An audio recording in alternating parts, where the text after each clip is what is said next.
সুখে, ও দুঃখে, তোরা আছিস? আমি তবে বেরোচ্ছি।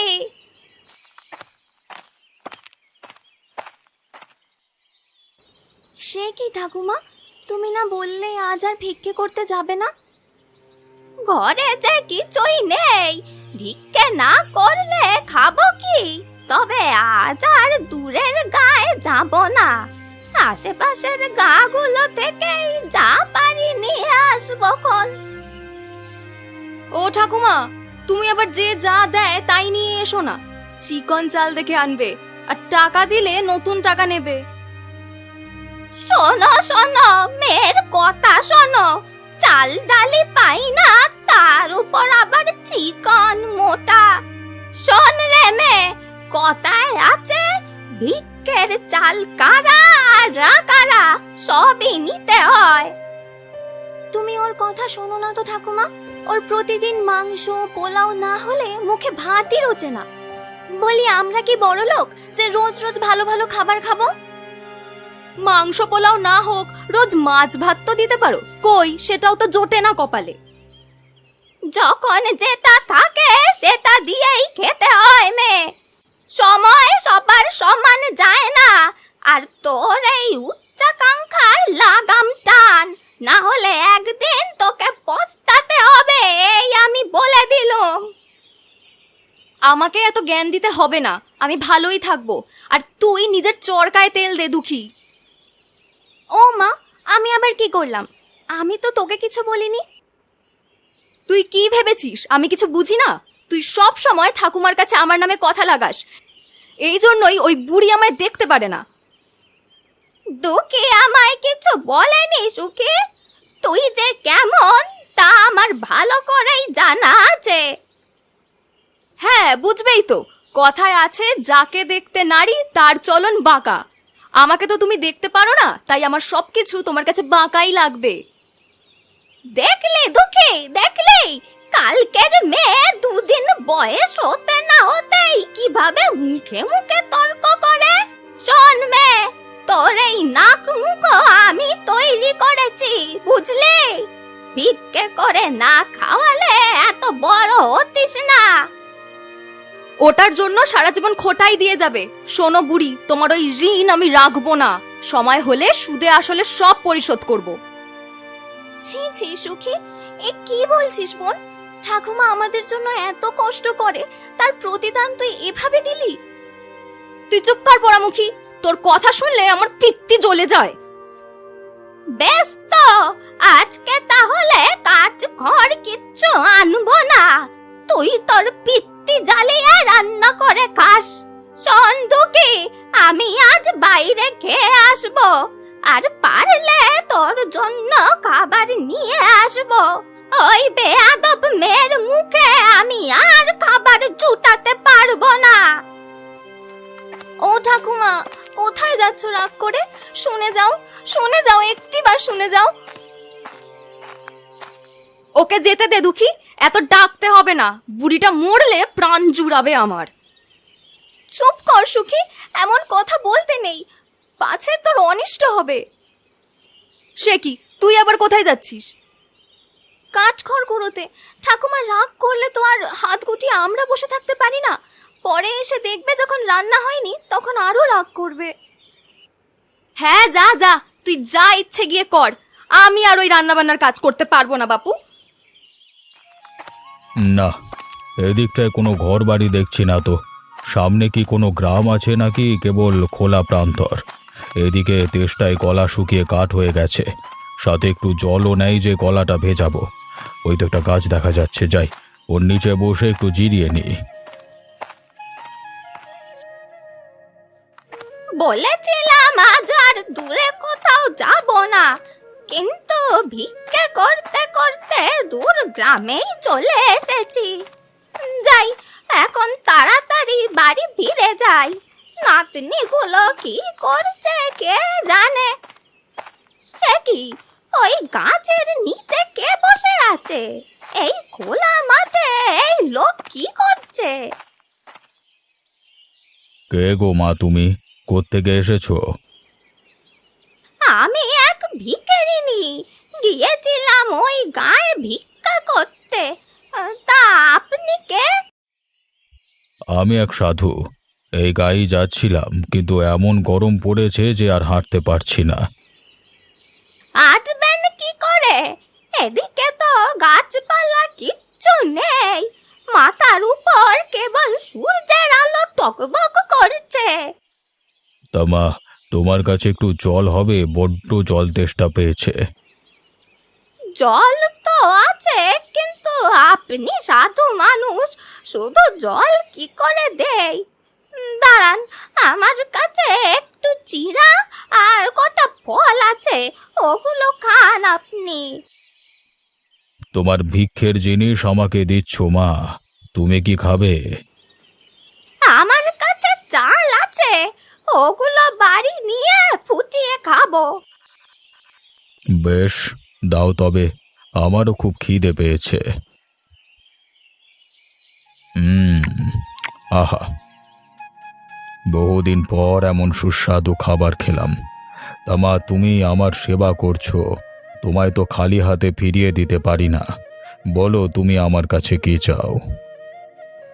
না না, আমার কিছু লাগবে না সাধু বাবা, আমার দুইটা নাতনি আছে, ওদের জন্য আপনি কিছু দিন।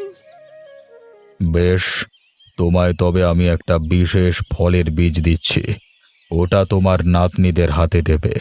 এই বীজ যদি মাটিতে পুঁতে যত্ন করো, তবে এটা দিয়েই তারা তাদের ভাগ্য ফেরাতে পারবে। সবই আপনার দয়া সাধু বাবা, আমি আজই এই বীজ ওদের হাতে তুলে দেব। তবে তোমার নাতনিদের একটি কথা বলে দেবে, এই বীজের ফলে যদি ওরা ভাগ্য পরিবর্তন করতে পারে, তবে যেন কখনো অহংকার না করে, আর অতিরিক্ত লোভও যেন বর্জন করে। ঠিক আছে সাধু বাবা, আপনার আদেশ ওরা অক্ষরে অক্ষরেই পালন করবে। এবার আমায় বিদায় দিন। বেশ, যাও তুমি, আমিও উঠি এবার। কি রে দুঃখী, তোর রান্না এখনো হলো না? আমি তো সেই কখন দেখে গেলাম উনুনে হাঁড়ি চড়িয়েছিস। এত ডিমে তেতালা হলে স্বামী সংসার করবে কি করে রে? তুই গায়ে গায়ে ঘুরে না বেরিয়ে আমাকে তো একটু সাহায্য করতে পারতি সুখী। একা মানুষ, আমি কদিকে দেখবো? ওদিকে আবার ঠাকুমায়েরও চলে আসার সময় হয়ে গেছে। ওই বুড়িটার জন্য আমরা কি করব? ও ভিক্ষে করতে গিয়ে পেট ভরে খেয়ে আসবে। কি বলেছিল তখন মনে নেই তোর? চল, যা আছে আমরা দুজনে খেয়ে নি। ঠাকুমা এরকম অনেক কিছুই তো বলে, কিন্তু কখনো কি নিজের মুখে কিছু দিয়েছে? যা পায় সব তো আমাদের জন্যই নিয়ে আসে। ও ভিক্ষে করতে গিয়ে সব কিছু নিয়ে আসে নাকি খেয়ে আসে তা আমাদের জানবার কথা না দুঃখী। আমরা তো আর ওর সাথে যাই না। মানুষকে বিশ্বাস করতে শেখ সুখী, না হলে জীবনে অনেক পস্তাবি। সুখী, ও দুঃখী, বাচ্চা আমার, কোথায় গেলি তোরা?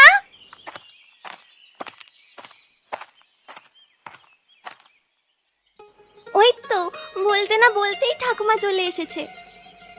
আরে, তোরা রান্না বান্না করে ফেলেছিস? বেশ ভালো হয়েছে, তোদের জন্য আমি আজ একটা উপহার এনেছি। কি উপহার ঠাকুমা? নিশ্চয়ই খাবার এনেছো।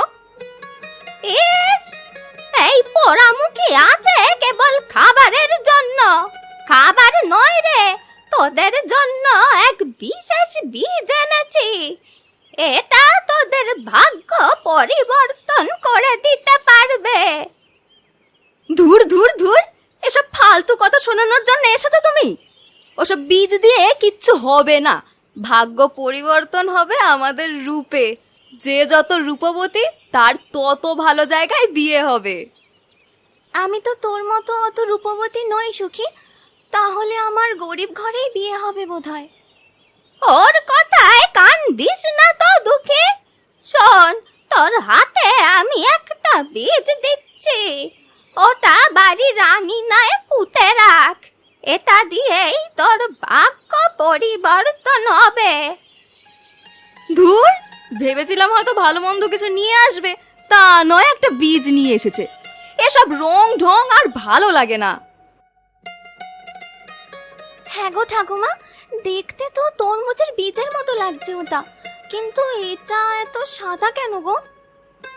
হয়তো অন্য জাতের তরমুজ, তুই বপন করেই দেখ না, দেখি কি হয় ওতে।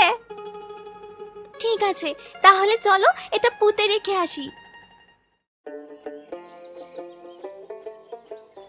বীজ বপনের কাজ শেষ, এখন এটাকে পরিচর্যা করতে হবে, তাহলে কদিনের মধ্যেই গাছ গজিয়ে উঠবে। হ্যাঁ রে, তারপর নিয়মিত গাছে জল দিবি, আর দেখবি গরু ছাগলে যাতে গাছটা খেয়ে না ফেলে। এত আদর যত্ন করে কিচ্ছু হবে না। এই মরশুম তরমুজ বপনের সময়ই না, আর যদিও গাছটা বেঁচে যায় তবে তরমুজ এটাই ফলবে না। হবে কি হবে না সেটা সময় হলেই দেখা যাবে। আর দুঃখী শোন, সাধু বাবা বলেছে কখনো অহংকারী হওয়া যাবে না। যদি অতিরিক্ত লোভ করিস তবে এর ফল পেয়েও হারাবি। আমার মধ্যে এর কোনোটাই নেই ঠাকুমা, আমি সাদামাটা ভাবে থাকতেই ভালোবাসি। বেশ, তবে এখন থেকে গাছের যত্ন নেওয়া শুরু কর, দেখবি খুব তাড়াতাড়ি ফল পাবি। হ্যাঁ হ্যাঁ, অনেক ফল হবে, আর সেই ফল বিক্রি করে তুই রাজরানী হয়ে যাবি রে দুঃখী। দেখিস তখন আবার আমাকে ভুলে যাস না যেন।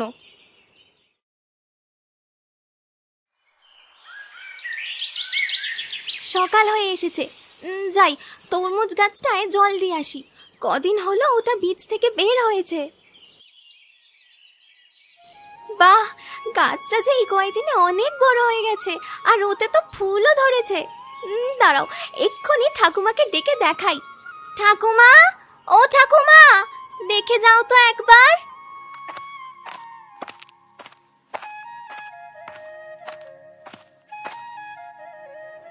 দেখে যাও ঠাকুমা, তরমুজ গাছটায় কত সুন্দর ফুল ধরেছে। সেটাই তো দেখছি রে, আর ফুলগুলো সাদা বকের মতো লাগছে, ওরকম ফুল তো কোথাও দেখিনি।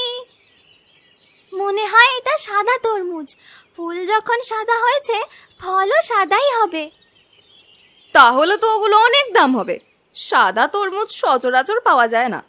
দূর দূরান্তের মানুষ এই তরমুজ অনেক দাম দিয়ে কিনে নেবে। সেজন্যই তো বলছি এই গাছের যত্ন নিতে হবে।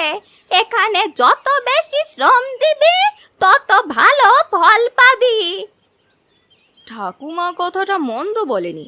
গাছটার যত্ন নিলে লাভবান হওয়া যাবে, না হলে সব ফল দুঃখী নিয়ে নিতে পারে। সেটাই তো করছি আমি, দিন রাত তো এই গাছের পিছনেই পড়ে থাকি ঠাকুমা। আজ থেকে তোর আর দিনরাত থাকতে হবে না বোন, এখন থেকে আমিও এর যত্ন নেব। তাহলে তো আরো ভালো, দুই বোনে মিলে গাছের পরিচর্যা করলে আরো ভালো তরমুজ হবে। তাহলে আর দাঁড়িয়ে থেকে কাজ নেই, চল সখী, পুকুর থেকে জল এনে গাছে দেই। তারপর চারপাশের বেড়াটা ঠিক করতে হবে, না হলে গরু ছাগল ঢোকে সব নষ্ট করে ফেলবে। হ্যাঁ তাই চল। দেখেছিস দুঃখী, আমাদের খেতে কত তরমুজ ধরেছে। হ্যাঁ রে, আর তরমুজগুলো কি সুন্দর হয়েছে দেখেছিস, একেবারে দুধের মতো সাদা গায়ের রং। এই তরমুজ মনে হয় অনেক দাম হবে, আমাদের এগুলো দেখে শুনে বিক্রি করতে হবে, বুঝলি? ঠিক বলেছিস সখী, আর তার আগে তরমুজের যত্ন নিতে হবে, আর প্রতিদিন তরমুজগুলো জল দিয়ে পরিষ্কার করে ধুয়ে দিতে হবে, যাতে এর গায়ে ময়লা না লাগে। হ্যাঁ তাও ঠিকই বলেছিস, ময়লা হলে তো তরমুজের আসল সৌন্দর্য বোঝাই যাবে না। কেলো নাতনিরা, কি পরামর্শ করছিস দুজনে? তরমুজগুলোর কথা বলছিলাম ঠাকুমা, দেখেছো কেমন সুন্দর হয়েছে?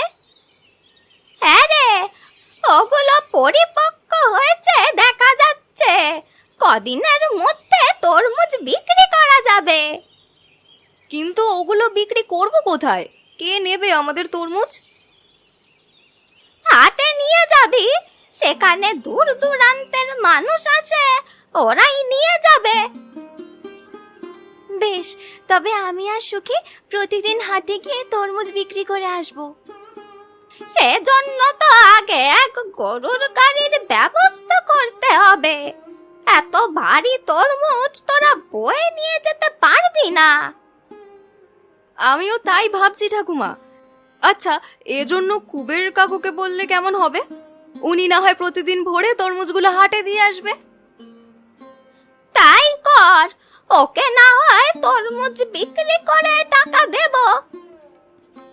তবে সুখী চল কুবের কাকার বাড়িতে যাই, আমরা কাল থেকেই তরমুজ বিক্রি শুরু করব। সাদা তরমুজ এমনটা তো কখনো দেখিনি। কোন দেশের তরমুজ ওগুলো? এগুলো আমরাই ফলিয়েছি কাকু, আমাদের নিজের ক্ষেতের তরমুজ এগুলো। দেখতে যেমন সুন্দর দেখাচ্ছে আর খেতেও তেমনই সুস্বাদু।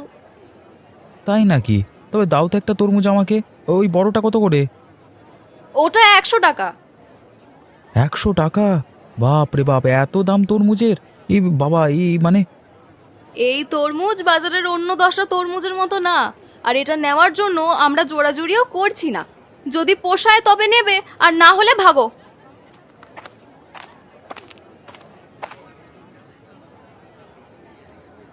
কই দেখি দেখি, এখানে নাকি সাদা তরমুজ বিক্রি করা হচ্ছে। সবগুলো তরমুজ আমার লাগবে। এ আবার কি এলো রে বাবা? আমি যেখানে একটা তরমুজ নিতে হিমশিম খাচ্ছি, সে এসে সবগুলো তরমুজ নিয়ে যেতে চায়। আমি শহর থেকে এসেছি, আমার তরমুজের ব্যবসা আছে। এতদিন আমি অনেক তরমুজ কেনা বেচা করেছি, কিন্তু কখনো সাদা তরমুজ দেখিনি। দেখেই মনে হচ্ছে এই তরমুজ খেতে খুবই সুস্বাদু হবে। একদম ঠিক বলেছেন মহাজন, এই তরমুজ খেতে খুবই সুস্বাদু। বলেছিলাম না, জহরির চোখ হিরে চিনতে ভুল করে না। তামা কত করে তরমুজ বিক্রি করছো? 100 টাকা করে। শুনেছেন মশাই, এই তরমুজ নাকি 100 টাকা করে। আরে আপনি বলুন, 50 টাকার উপরে 1 টাকা হবে এই দাম? হ্যাঁ বলুন। আমি এই তরমুজ 100 টাকা করেই কিনবো। শোনো মেয়েরা, প্রতিদিন আমার তরমুজ লাগবে। যদি প্রতিদিন তোমরা তরমুজ দিতে পারো তবে আরও বেশি দাম পাবে। প্রতিদিনই আপনি তরমুজ পাবেন। এখন এই তরমুজগুলো নিয়ে আমাদের টাকাটা দিন। বেশ, দিচ্ছি। কটি তরমুজ আছে এখানে? 50টি তরমুজ আছে মহাজন। এই নাও টাকা।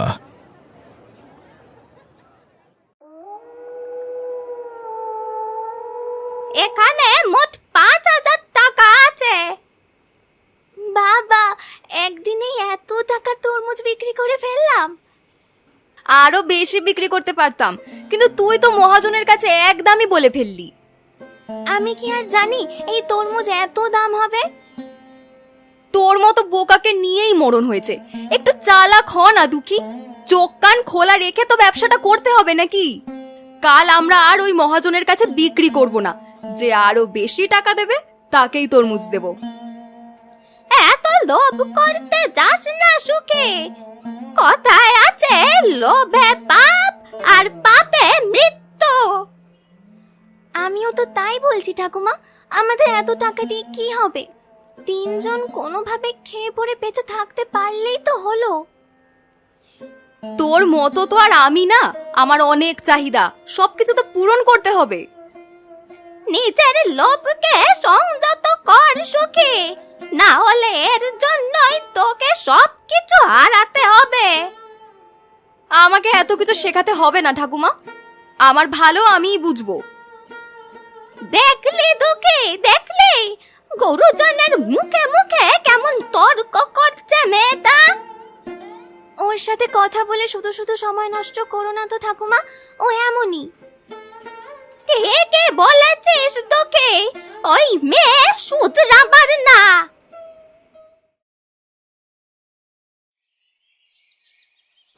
তরমুজ চাষ করে আজ আমাদের ভাগ্য ফিরেছে।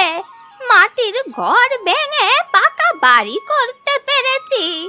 আরে কয়েক একর জমিও তো রাখতে পেরেছি। আজ আমাদের খেতে কয়েকজন কাজের লোক সব সময় কাজ করে, এমন ভাগ্য কজনের হয় বল? আমাদের ভাগ্য আরো সুপ্রসন্ন হবে ঠাকুমা, যদি এবছর আমরা আরো বড় করে তরমুজের চাষ করতে পারি। ও কথা ভুলেও চিন্তা করিস না সুখী, অতি লোভ ভালো নয়। আমাদের যতটুকু সামর্থ্য আছে তার মধ্যেই চাষবাস করব। তোকে একদম ঠিক কথাই বলেছে সুখী, প্রয়োজনের বাইরে কোনো কিছুই ভালো নয়। না, এই অল্পতেই আমার প্রয়োজন মিটবে না, আমার আরো লাগবে। প্রয়োজনে আমি জমি বর্গা নিয়ে তাতে চাষাবাদ করব। হাতে যখন টাকা আছে তাহলে ওগুলো ফেলে রাখবো কেন? টাকা থাকলেই যে পুড়িয়ে ফেলতে হবে এমন কোনো কথা নেই, ওগুলো তো বিপদের দিনে কাজে লাগবে। তুই কেবল 3 জনের খরচ জোগানোর মতো করেই চাষবাস কর। আমি তোমার কোনো কথাই শুনবো না ঠাকুমা। আজই আমি কৃষকদের সাথে কথা বলে তাদের জমি বর্গা নেওয়ার ব্যবস্থা করব। আমার খুব তাড়াতাড়ি ধনী হওয়া চাই। দেখেছো ঠাকুমা কেমন সুন্দর তরমুজ ফলেছে? সবই আমার বুদ্ধির ফল। আমি হাওড়ের সব জমি বর্গা না নিলে এত তরমুজ ফলতোই না। কয়েকদিন পরই ওই তরমুজ বিক্রি করে লক্ষ লক্ষ টাকা আয় করব। কিন্তু এত তরমুজ কে নেবে? সারা মাঠে যে তরমুজের বাজার বানিয়ে ফেলেছিস। তরমুজ যেমন ফলেছে ক্রেতাও তেমনই আসবে, সে নিয়ে তোমাকেও তো চিন্তা করতে হবে না। এখন ভালোই ভালোই ফসল উঠলেই হলো। আবহাওয়ার যা অবস্থা, সামনে কয়েকদিন বৃষ্টি আসবে বলেই তো মনে হচ্ছে। আবার বৃষ্টি না হলে এই তরমুজের তো ভালো ফলনও হয় না।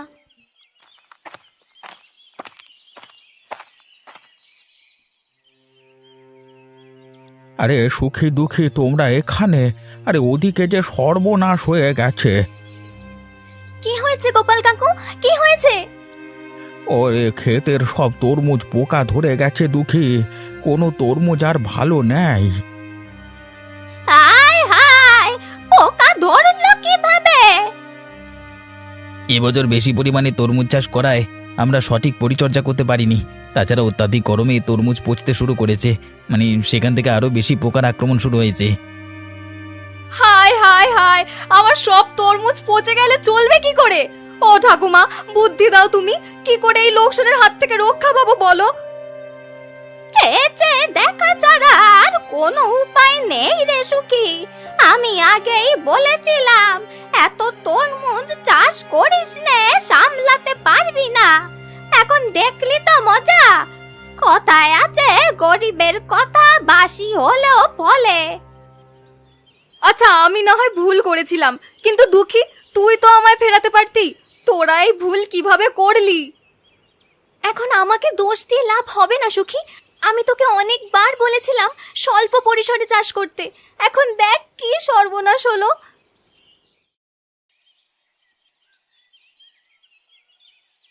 শোনো সুখী দুঃখী, আমি আর কিচ্ছু শুনতে চাই না। তোমরা তরমুজ দেওয়ার কথা বলে আমার কাছ থেকে অগ্রিম টাকা নিয়েছো। এখন হয় আমাকে তরমুজ দাও, না হলে সব টাকা ফেরত দাও। আমাদের কাছে তরমুজ বা টাকা কোনোটাই নেই মহাজন। আপনি জানেন যে আমাদের সব তরমুজ নষ্ট হয়ে গেছে। এখন আমরা আপনার টাকা ফেরত দিতে পারবো না। তাহলে তো হবে না। আমি ব্যবসায়ী মানুষ, এত টাকা ছেড়ে দিলে আমার লস হয়ে যাবে। যেভাবেই হোক আমাকে টাকা দিতে হবে। আপনি একটু সদয় হন মহাজন, আমরা অন্য কোনো ভাবে আপনার টাকা পরিশোধ করব। আমাদের কিছুদিন সময় দিন। সময় দিতে পারবো না, তবে একটা বুদ্ধি দিতে পারবো। তোমাদের চাষের জমি আর যে বাড়িটা আছে ওগুলো বিক্রি করে আমাকে টাকা দাও। না না না, এই কথা বলবেন না আপনি। আমাদের এই বাড়ি আর জমিটুকু ছাড়া আর কিছুই নেই। আমরা আপনার টাকা পরিশোধ করব। আমাদের মাত্র কটা দিন সময় দিন। বেশ, তুমি যখন বলছো আমি একটা মৌসুম সময় দিলাম। সামনে মৌসুমে আমার সম্পূর্ণ টাকা পরিশোধ করতে হবে। সে নিয়ে আপনি চিন্তা করবেন না, সামনের মরশুমেই আপনি সব টাকা পেয়ে যাবেন।